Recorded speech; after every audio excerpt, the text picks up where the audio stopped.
कांग्रेस हो या बीआरएस, दोनों ही तेलंगाना के लोगों के लिए घातक है।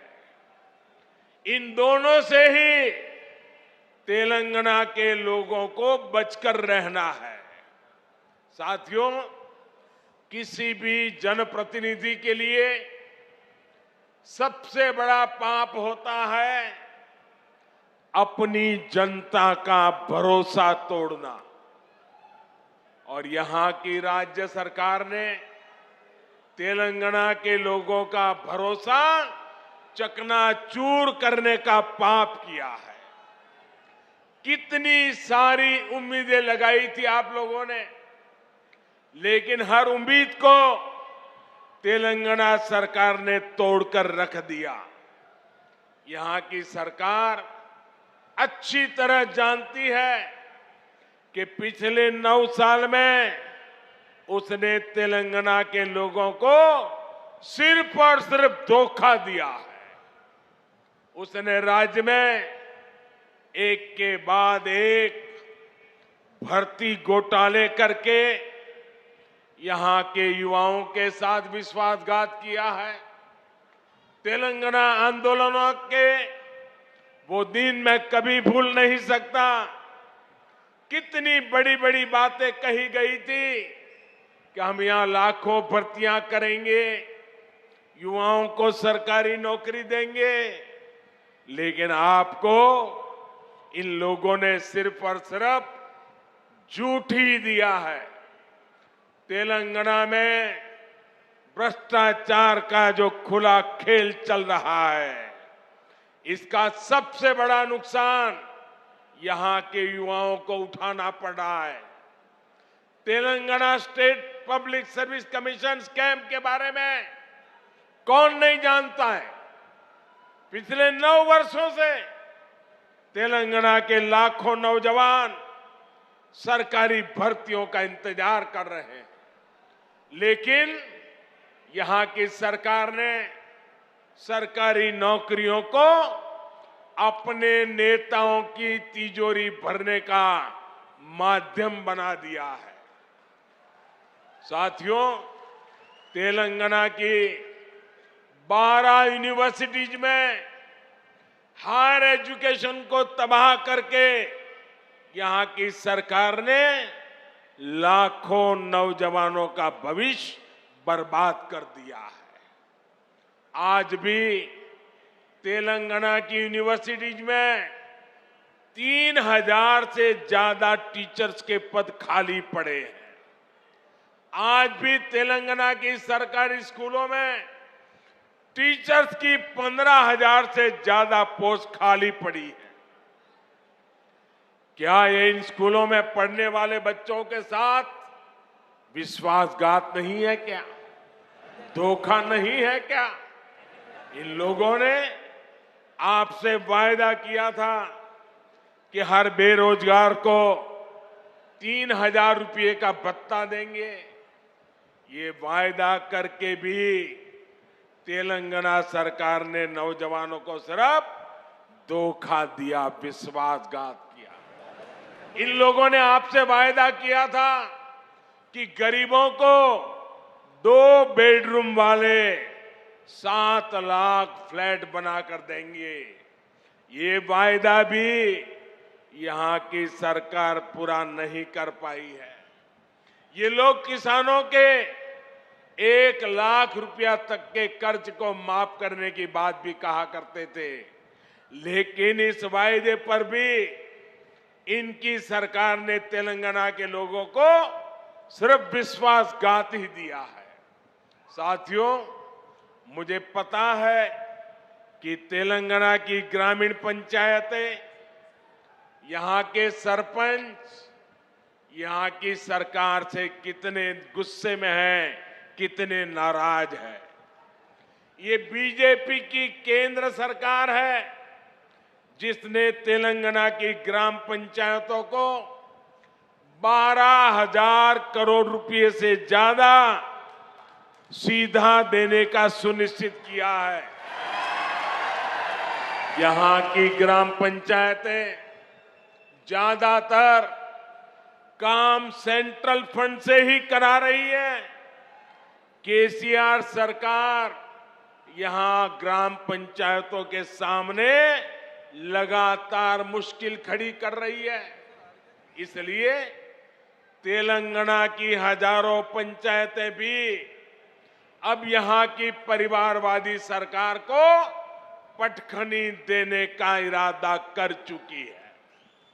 साथियों, बीजेपी सरकार ग्रामीण अर्थव्यवस्था को मजबूत करने के लिए गांवों में ज्यादा से ज्यादा खर्च कर रही है। पैडी प्रोक्योरमेंट के माध्यम से यहां के धान किसानों को पिछले 9 साल में 1,30,000 करोड़ रुपए से ज्यादा दिए गए। मनरेगा के तहत तेलंगाना के गांवों में करीब करीब 25,000 करोड़ रुपए का काम कराया गया है। पीएम किसान सम्मान निधि के जरिए भी तेलंगाना के करीब 40 लाख किसानों के बैंक खाते में 9,000 करोड़ रुपए सीधे भेजे गए हैं।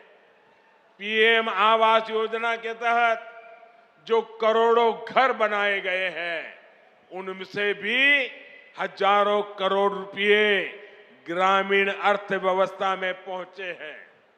साथियों, बीजेपी ने निरंतर प्रयास किया है कि किसानों को सशक्त करें, उनके खर्च कम करें, उनकी आय बढ़ाएं।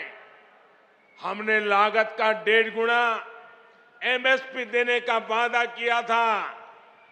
हमने वो गारंटी को पूरा करके दिखाया। हमने दाल की एमएसपी पर रिकॉर्ड खरीदी करके हमारी गारंटी पूरी की।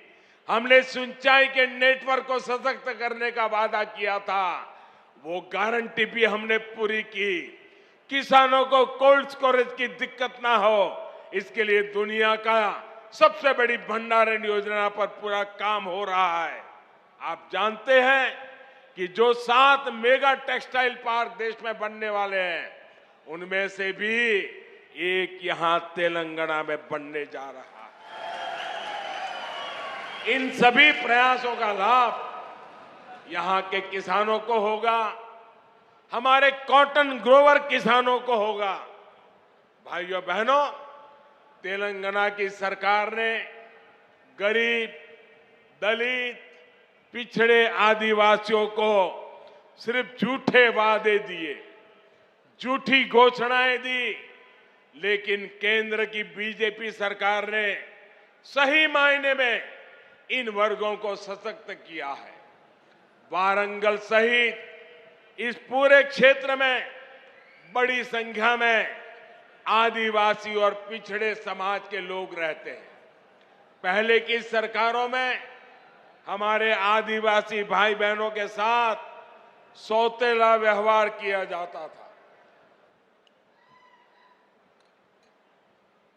सड़कें हो, पीने का पानी हो, स्कूल हो, अस्पताल हो, हमारे ट्राइबल भाई बहन का नंबर सबसे अंत में आता था। आदिवासी क्षेत्रों के विकास के लिए बीजेपी ने पहले की सरकारों की सोच और अप्रोच दोनों को बदल दिया। हमने आदिवासी क्षेत्रों में सैकड़ों नए एकलव्य मॉडल स्कूल खोले। हमने वन उपज के सही दाम देने के लिए एमएसपी का दायरा बढ़ाया। हमने जनधन केंद्रों के माध्यम से रोजगार के नए साधन तैयार किए। आज आप देख रहे हैं कि इन आदिवासी क्षेत्रों में 6 लेन के 4 लेन के हाईवे बन रहे हैं, इंडस्ट्रियल कॉरिडोर बन रहे हैं। मिशन मोड पर 4G नेटवर्क की सुविधाएं तैयार की जा रही है। आदिवासी परिवारों में सिकल सेल एनीमिया की बहुत बड़ी दिक्कत है। अब बीजेपी सरकार ने सिकल सेल एनीमिया को जड़ से हटाने के लिए भी अभियान शुरू किया है। साथियों, आजकल कुछ लोग चुनाव से पहले जनता को गुमराह करने के लिए झूठी गारंटी लेकर आ रहे हैं। बीजेपी चुनाव के लिए झूठी बातें या झूठी गारंटी कार्ड नहीं बांटती। अगर बीजेपी हर गरीब परिवार को मुफ्त राशन देने की बात करती है तो पूरा राशन गरीब के किचन तक पहुंचता है। बीजेपी अगर आयुष्मान भारत कार्ड देती है तो 5 लाख रुपए तक का मुफ्त इलाज हर गरीब परिवार को मिलने लगता है। अगर बीजेपी घर घर टॉयलेट बनाने का अभियान शुरू करती है तो हर गरीब, दलित, पीड़ित, पिछड़े, आदिवासी के घर तक सुविधा पहुंचती है।